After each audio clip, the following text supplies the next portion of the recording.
Abra suas Bíblias, então, na primeira carta do apóstolo Pedro, no capítulo de número 4, e os versos que eu estarei lendo com vocês são os versos de número 5 e o 6. Passo a leitura. Os quais hão de dar conta ao que está preparado para julgar os vivos e os mortos. Porque por isto foi pregado o evangelho também aos mortos, para que, na verdade, fossem julgados segundo os homens, na carne, mas vivessem segundo Deus, em espírito. Ótimo. Está aqui a leitura para vocês e vamos fazer aqui uma exegese, então, do texto. Jamais podemos fazer uma exegese. Pastor, o que é uma exegese? É colocar no texto algo que não existe, coisa da minha cabeça, dos meus pensamentos, algo que eu, porventura, tenha ouvido de alguém, e aí eu trago para o texto. Não, não podemos fazer isto. Exegese. O que nós temos que fazer é a exegese. E o que é isto? É retirar do texto o que nele está. Aí sim, esse é o correto. Muito bem.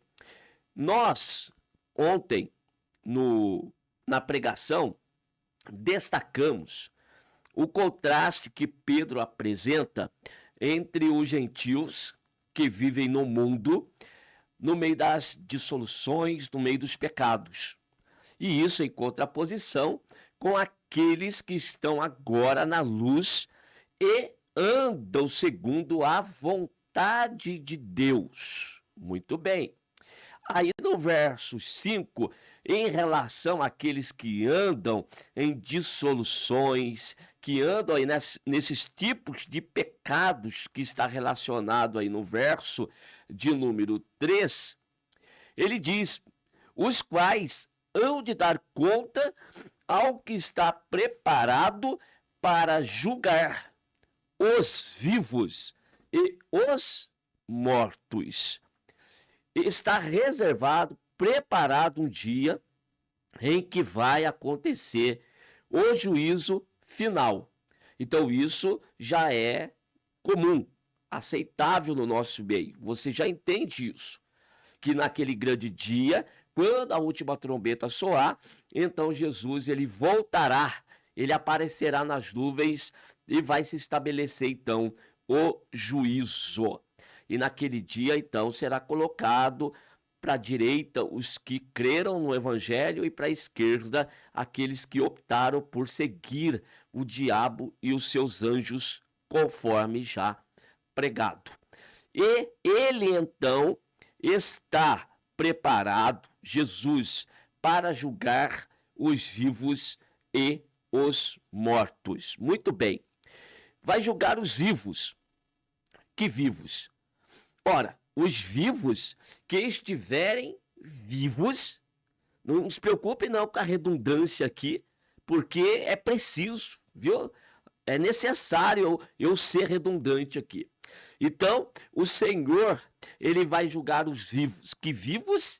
Os que estiverem vivos na ocasião da sua vinda. Não vai, quando Jesus voltar, não vai ter um grupo de pessoas na face dessa terra vivos? Lógico, Jesus disse que quando da volta do Filho do Homem, muitos estarão como na época de Noé, casando, dando-se em casamento, vendendo, comprando, enfim, é um dia normal. Às vezes, até quando acontece algo extraordinário sobre a face dessa terra, acende-se um alerta na cabeça dos homens, e aí nós começamos a ouvir tantas profecias, aí aparecem os profetas aí no meio, por exemplo, como pandemia, aí fica todo mundo apavorado, aí se preparando porque Jesus vai voltar. Pandemia passou, graças a Deus, né? Que na nossa geração não aconteça outra. Ou então uma guerra. Aparecem dois países importantes aí, politicamente falando, e travam a guerra, aí começam os profetas. E vai isso, estão até marcando dia para a volta de Jesus, sendo que Jesus já disse dia e hora, ninguém sabe, a não ser o Pai. E ficam marcando hora para tal acontecimento. Na realidade, o que a Bíblia diz é que a volta do Senhor vai acontecer num dia que menos esperamos. Paulo, escrevendo à igreja de Tessalônica, diz: quando disserem a paz, haverá repentina destruição. Então preste atenção, vai ser ao contrário do que o pessoal está falando, do que estão profetizando. Vai ser no dia em que menos se espera. E Jesus, então, aparecerá nas nuvens dos céus. Muito bem. E os vivos, na ocasião, serão julgados. Como? Você lendo 1 Coríntios capítulo 15, a partir aí do verso de número 51, 52, Paulo vai dizer o seguinte: eu vos digo um mistério, que nem todos dormiremos. O que é dormir? É morrer. O termo aqui que Paulo utiliza, eu vou até abrir aqui a Bíblia para ler calmamente com vocês, é importante. 1 Coríntios, capítulo de número 15, a partir aí do verso de número 50 e 51, vou ler o 51. Eis aqui vos digo um mistério, na verdade nem todos dormiremos, mas todos seremos transformados. Irmãos, olha só, presta atenção nesse versículo. Então, aqueles que estiverem vivos na ocasião da volta de Cristo terão seus corpos transformados. E o texto bíblico nos diz que transformados, verso 51, nós seremos transformados no momento, num abrir e fechar de olhos ante a última trombeta, porque a trombeta soará e os mortos ressuscitarão incorruptíveis. E nós seremos transformados. Olha que evento extraordinário. O que é que vai acontecer num abrir e fechar de olhos? A transformação do corpo daqueles que estiverem vivos na ocasião. Irmão, está no texto, meu Deus do céu. Leia o texto aí. Não dê ouvido para aquilo que alguém falou, um teólogo importantíssimo falou tal coisa e eu acredito nele. Não é para acreditar em teólogo importante, irmãos. É para acreditar no que está escrito aqui na Bíblia. Se o teólogo importante falar segundo a palavra de Deus e no que está escrito aqui, então dê crédito a ele. Agora, se um teólogo simples, tá bom? Está falando, mas está falando segundo a palavra de Deus, preste atenção no que está escrito na palavra de Deus. Então, não tem confusão, gente. Agora vos digo, irmãos, olha só, o mistério. Na verdade, nem todos dormiremos, ou seja, morreremos, mas todos seremos transformados num abrir e fechar de olhos ante a última trombeta, porque a trombeta soará e os mortos ressuscitarão incorruptíveis. Olha o que vai ocorrer. Então, nós que estivermos vivos, estou considerando que Jesus vai voltar na minha geração. Eu espero isso, né? Então, os nossos corpos serão transformados num abrir e fechar de olhos. E os mortos ressuscitarão de que forma? Já com o corpo incorruptível. Está escrito. Depois vocês analisam. Põe aí no comentário. Mas o comentário que for posto está escrito aí. Vocês vão tentar, então, Contrariar, não vou dizer, né? Contra-argumentar com a palavra de Deus, com o que está escrito nas Sagradas Escrituras. Então os mortos ressuscitarão incorruptíveis, e corpos incorruptíveis. E nós que estivermos, já estamos transformados com os corpos também incorruptível. Ou você acha que essa carne aqui vai suportar quando Jesus aparecer nas nuvens dos céus? Irmãos, a volta de Jesus vai ser igual uma bomba atômica. Multiplica por 1000 o que uma bomba atômica faz sobre a face da terra. Então Jesus se manifestar em grande glória, o que é físico não vai suportar não. Então nós teremos os corpos transformados, mortos ressuscitando aí, já ressuscitados com os corpos incorruptíveis, e daí todos vamos comparecer ante o tribunal de Cristo. Ou seja, Cristo vai julgar vivos e mortos, mas mortos agora ressuscitados. E aí terão de ser condições de comparecer ante o tribunal dele para serem julgados pelo que fizeram através desse corpo. Eu leio um outro versículo aqui com vocês, agora no profeta Daniel, capítulo de número 12, É importante que você preste atenção aí, siga o raciocínio, para que você entenda Pedro. Eu vou voltar lá para Pedro. Capítulo 12, verso 2. 12, verso 2.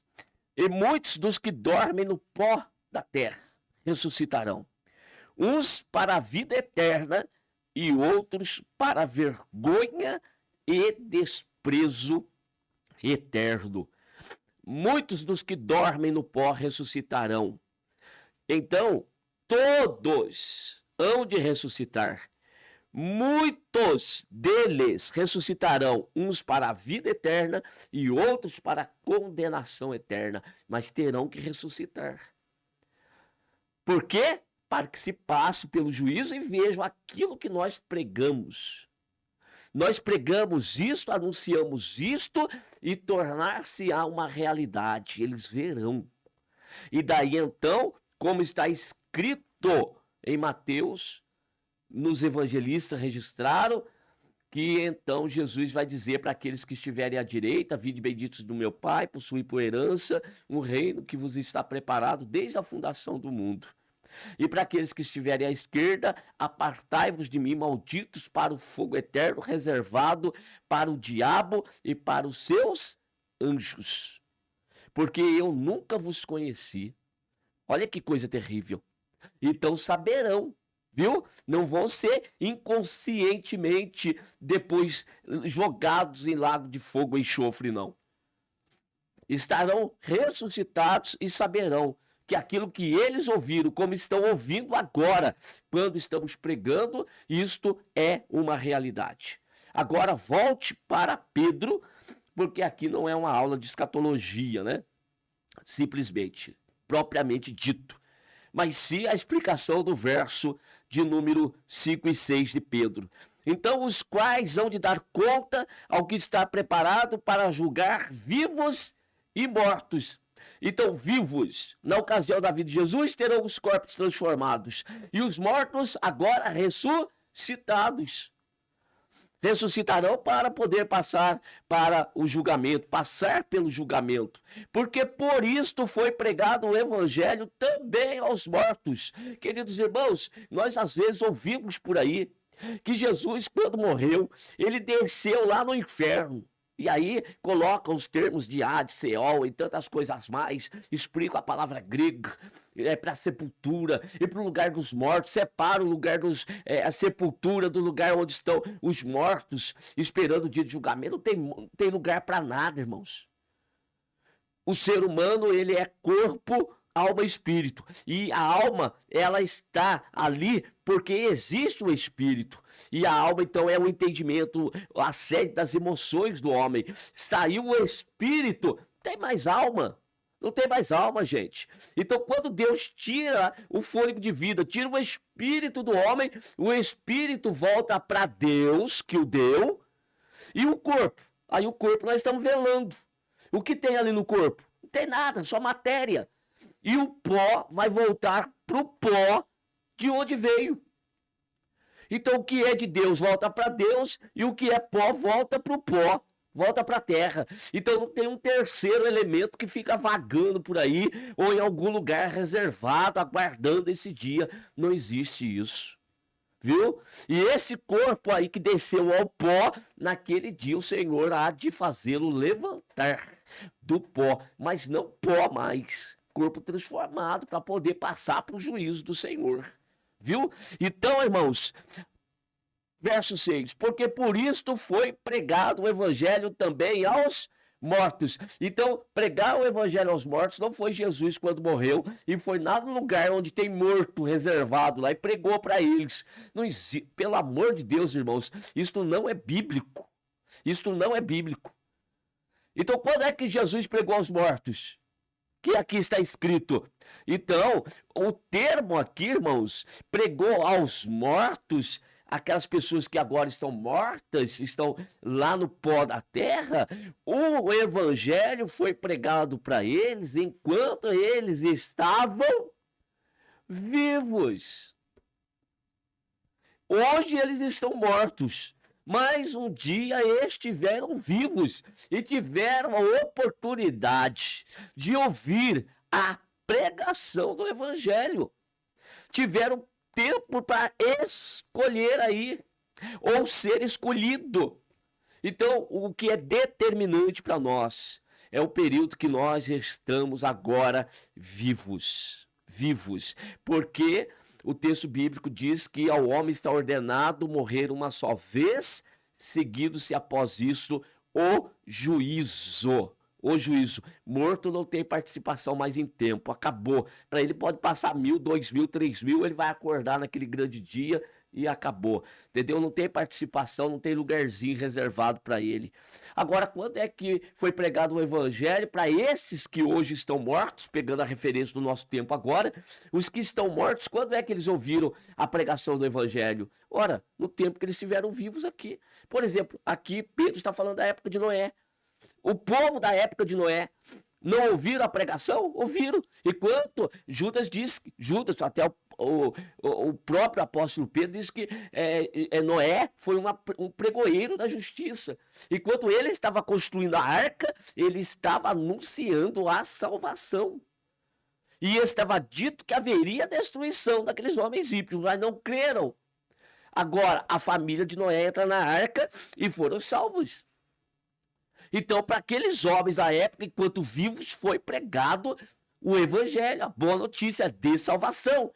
Foi anunciado que haveria destruição e haveria salvação. Então, foi pregado para eles. E no decorrer dos anos, até hoje, irmãos, quantas pessoas não ouviram a pregação do evangelho? Hoje pode estar dormindo no pó, podem estar no pó da terra, mas ouviram a pregação, porque naquele grande dia não vai ter ninguém que possa dizer, eu não sabia disso. Nunca vai ter uma pessoa que vai comparecer diante do tribunal de Cristo e vai dizer, eu não sabia, eu fui pego de surpresa. Não, você não foi pego de surpresa. Para você está sendo anunciado que Jesus vai voltar e vai julgar vivos e mortos. Então, por isso foi pregado o evangelho, para não haver desculpa, para não haver excusa. Todos ouviram a pregação, estão mortos hoje, mas ouviram enquanto vivos a verdade, para que na verdade fossem julgados segundo os homens, na carne, mas vivessem segundo Deus em espírito. Então agora nos voltamos para as pessoas que hoje ouviram o evangelho, e receberam a Cristo como seu único e suficiente Salvador. E hoje caminham subjugando a carne, subjugando os desejos carnais, abandonando esse mundo de corrupção, com desejo agora de viver em espírito, em viver na presença de Deus. Estamos sujeitos a tantos embaraços, a tantos laços nessa terra, mas estamos, irmãos, subjugando a carne para viver na presença de Deus. Estamos fazendo a nossa escolha. Eu prefiro adorar, eu prefiro servir a Deus, eu prefiro a estar neste mundo, a viver em corrupção, prefiro servir a Deus com alegria, com prazer. A minha maior satisfação é a presença de Deus. Não tenho mais prazer nas coisas corruptíveis dessa terra. O meu prazer está em Deus. Aqui está o texto para vocês e na segunda-feira, então, nós damos continuidade à pregação do apóstolo Pedro. Amém? Deus continue abençoando cada um de vocês.